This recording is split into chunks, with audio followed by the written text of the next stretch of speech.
Parkhurst Maximum Security Prison in the south of England, one of 6 British prisons where inmates are demonstrating in protest against their living conditions.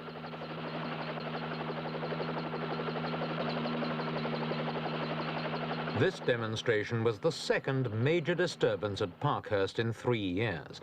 22 prisoners climbed onto the roof of the jail to show support for fellow prisoners at nearby Albany jail, who'd staged a riot because of their treatment by warders during a search for escape equipment. PROP, the prisoners' unofficial trade union, used the riot to focus public attention on the overcrowding in Britain's jails, and the demonstrations spread across the country.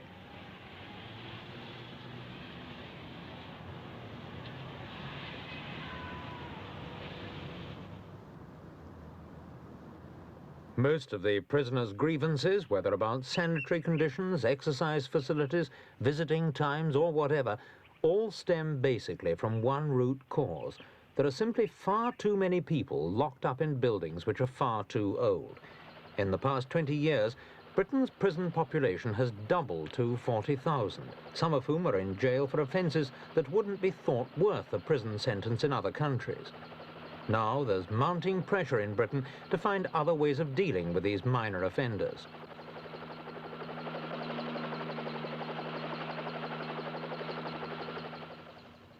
Most of Britain's 44 prisons are relics of the Victorian era, when walls were thick and discipline harsh. Improvements have been slow to come, but the government is now planning to spend £100 million during the next 5 years on some badly needed new buildings.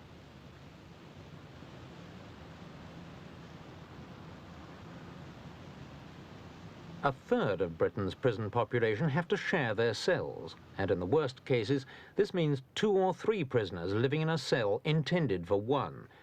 The reformers believe that no real progress can be made towards the rehabilitation of criminals in such overcrowded conditions, and they're supported by probation officers who say that nearly half the people now in jail would make better progress under outside care.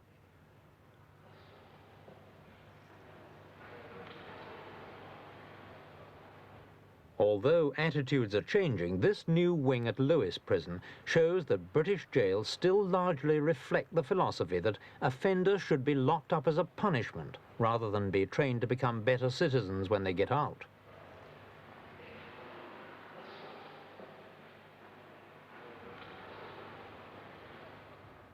The proportion of punishment to rehabilitation in the treatment of criminals and the proper function of prisons in society are not, of course, issues exclusive to Britain. Every country has them and must apply its own solutions. But there's one country where such social problems have always been given an imaginative treatment: Sweden. And the Swedes' latest experiment in prison reform is no exception.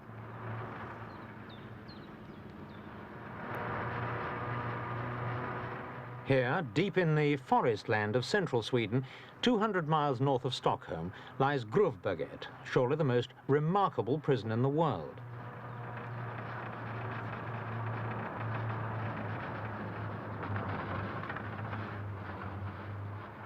At Gruvberget, there are no high walls, no locked doors, and no bars on the windows. Only a cluster of neat wooden family cottages in a perfect natural setting.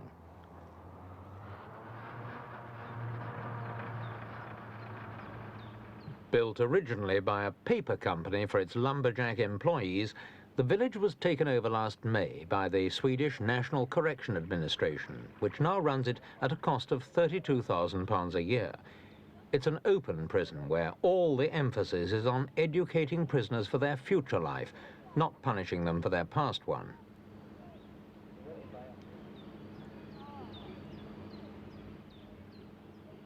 The Swedes believe that a stable family life is essential for any prisoner wanting to reintegrate into society.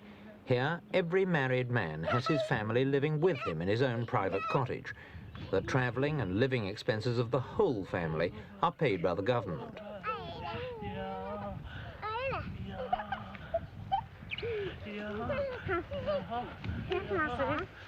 Groups of between 15 and 20 prisoners spend a month at Gruvberget, a short time before they're due to be released. There's no restriction on the type of criminal selected. Any prisoner qualifies who's behaved well during the last 2 years of his sentence. Activities at Gruvberget are arranged in such a way that the prisoners don't feel they're living in an institution. But every prisoner must follow the program that's been worked out for him.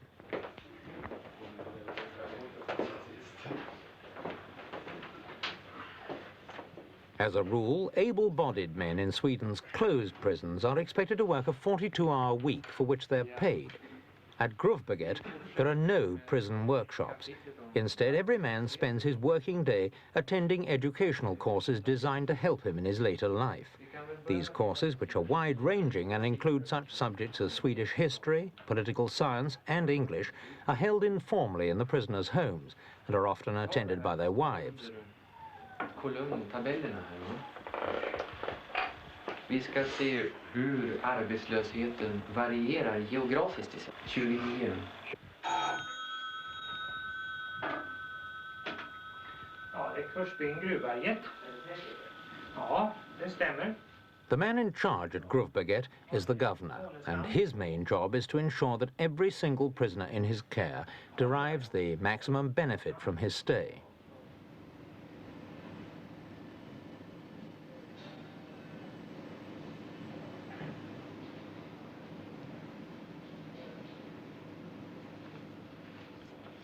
Kommer man bara in och hälsa på? Ja. The governor's role is rather like that of a benevolent headmaster, and one of his most important duties is to be friend and counselor to any prisoner who needs his help. Annars med målningarna dina? Det går bara fint. Ja. Det gör det. Ja, 3 klara. Ja, och du har massor ni. It's a fact of life that everybody needs a change of scene from time to time, and prisoners are no exception. Here at Gruvberget, every prisoner is free to take trips outside the village whenever he likes. All he has to do is ask. Since May, the governor of Gruvberget has not had a single escape case to deal with, and the chances are that he never will. Jaha, är det här nu då att vara här och, mot att vara på mon och vara ute i skogen med yxa och såg?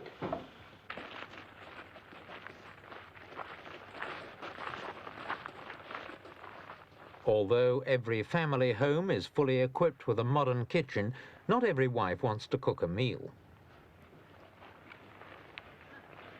For those who prefer to eat out, a central restaurant provides 3 square meals a day, free.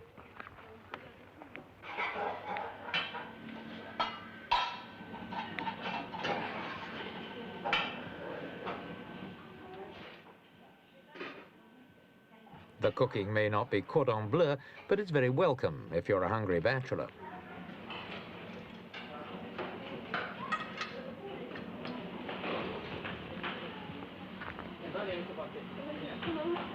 There must be few prisons in the world where the inmates eat at tables which are covered with immaculate white tablecloths and adorned with flowers.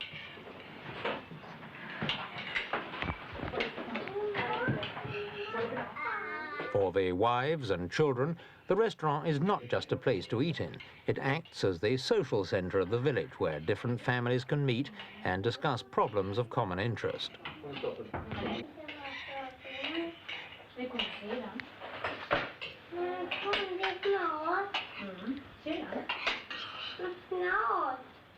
The prisoners' official day ends at 4 in the afternoon, and from then until the following morning, their time is their own.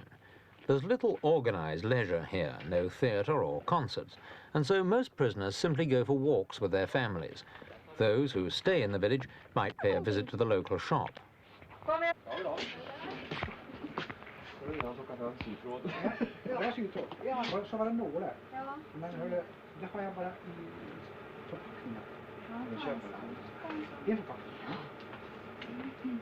In Sweden's closed prisons, the inmates who do a job of work are able to earn £5 a week, which they're free to spend on personal needs. Since there's no employment available at Gruvberget, the government gives every prisoner the money he would otherwise have been able to earn.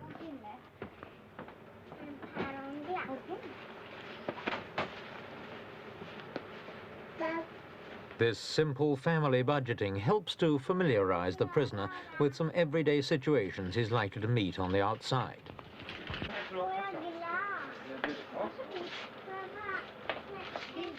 It's just one example of the gentle approach to rehabilitation, which is the key to the Gruvberget experiment, as Leif Hallberg, the prison's information director, explains.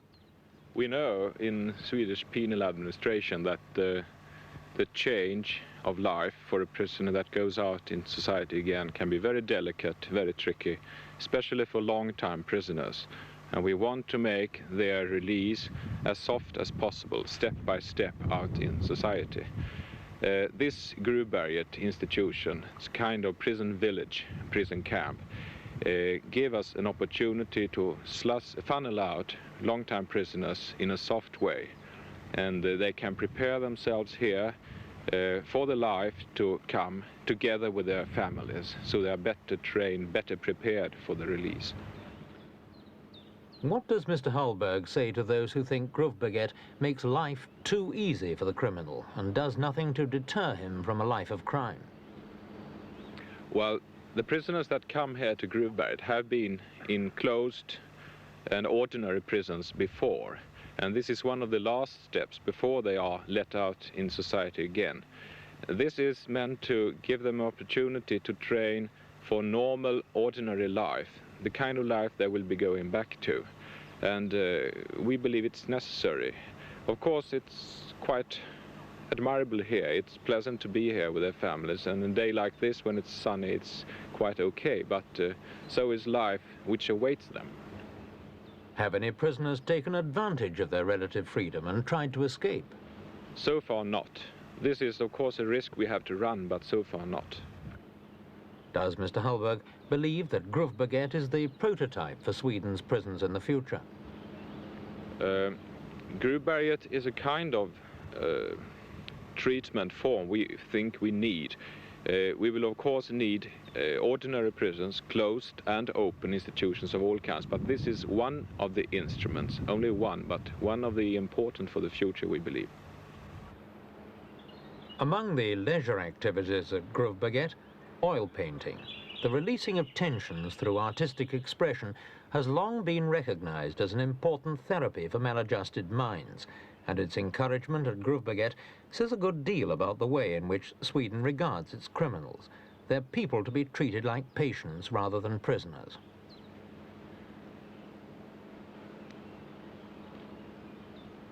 There's not a prisoner in the whole of Sweden who doesn't know about Gruvberget, and not surprisingly, the waiting list is long.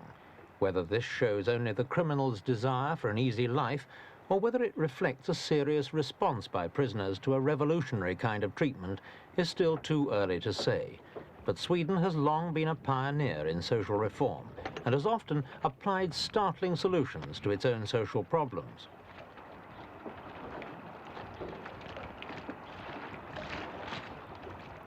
The real test for Gruvberget is whether those hardened criminals who are sent there emerge as fully integrated members of society. If they do, then Sweden will have shown yet again that it's a country where apparently hopeless social problems can be solved by an approach that's both imaginative and humane.